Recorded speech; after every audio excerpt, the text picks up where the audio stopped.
dalba ow yaa ku leh.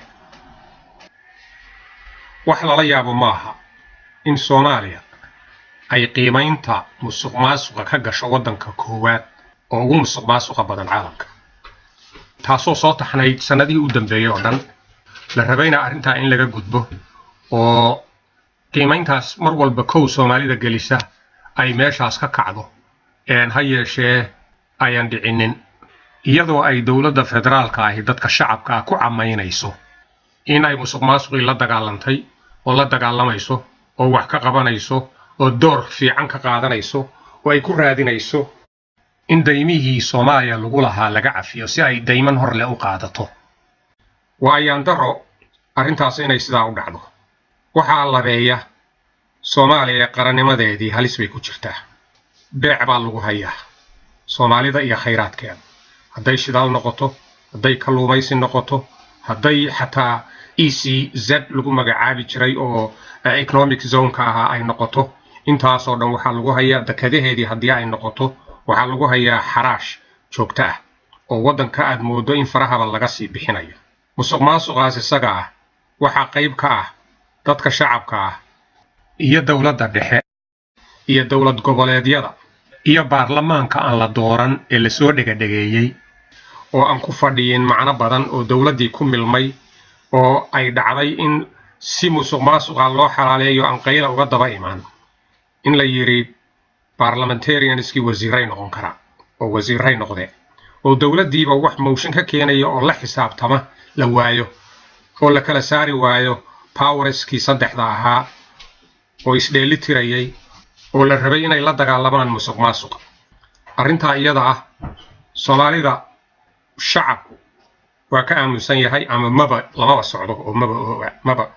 arrintaas waxay keentay in si tartiib ah waddankii uu faraha uga baxayo oo uu gacantooda gelayo dad u soo labistay inay la wareegaan kana dhaxal wareejiyaan Soomaalida. arrintaa iyada ah haddii la yiraahdo waxa laga qaado oo doorka wadciga isaga waxa laga bedelo, marka ugu horeysa waa in la helaa dad iyo baarlamaan ay soo doorteen dadka shacabka ahi oo ku timaado qof iyo cod. labo, waa in dadka waddanka xaraashay ama xaraashaya lagu qaadaa ciqaab qarameed lagu qaadaa oo lagula xisaabtamaa waxay Soomaalida waraska u geliyeen. saddex, in la baadi goobo hantidii laga dhacay qaranka oo lagu xasaystay meelo fogfog lagu xasaystay ama xigto lagu naasnuujiyey oo musuqmaasuqa qayb ka ahayd. afar, inaan Soomaaliya laga cafiyinin daymankii ay horey u gashay, waayo dayman hor lay qaadanaysaa waxayna daymankaasi ku baxayaan musuqmaasuq hor leh oo Soomaaliya sii geliya god dheer oo aan laga soo saarin. marka maxaa ujeedadu tahay la leeyahay Soomaaliya dayntii ha laga cafiyo? dayntii Soomaaliya ha laga cafiyo ujeedada laga leeyahay waxa weeye dayn hor lay qaadan kartaa. dayntaa horta lay xagee ku dhammaanaysaa? jeeb qofeed iyo musuqmaasuq bay ku dhammaanaysaa. weligeedna dayn ka bixi mayso jiilalka soo socda oo dhan. marka arrintaa iyada ah oo ah doonista in Soomaaliya daymankii laga cafiyo waa in la hakiyaa oo aan la isku dayinin in Soomaaliya lagu sii geliyo dhiiqo hor leh. afar, waa inuusan jirin baarlamaan la soo dhegadhegeeyey oo qayb ka noqda dowladda baarlamaankeeda hay-adaheeda fulinta qayb ka noqdaa waa inayan jirinin. haddii ay jiraan wax isdheeli tirayaa meeshii ma jiraan. waxaana looga gol lahaa in lagu daro nimanka parliamentarianska executive-ka lagu daro ama fulinta lagu daro in musuqmaasuq lagu qariyo oo dowladda wax la xisaabtama la waayo oo quorumkii uu buuxsami waayo baarlamaanka oo mooshinka ka keeni lahaa. waa inay dhacdaa.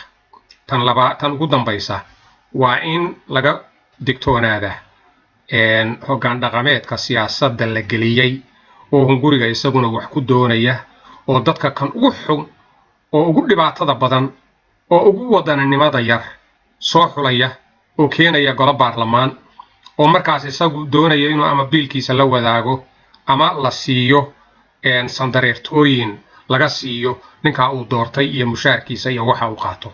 haddaan taa laga gudbinin isimadii waa beloobeen, baarlamaankii waa beloobay, golihii fulintu waa beloobay, madaxweynihii wuxuu noqday fadhiid aan maxaan ku raada haba yaraatee meel wax ka qabto iyo hindise cusub oo waddanka lagu badbaadinayo aan keeni karin maba keeni karo haddii labadii power oo kale ay maxaan ku irahdaa ay curyaan yihiin arrimahaas haddaan Soomaalidu ayan ka dhiidhiyin oo la sixinin qarannimada meel fog baa laga doonayaa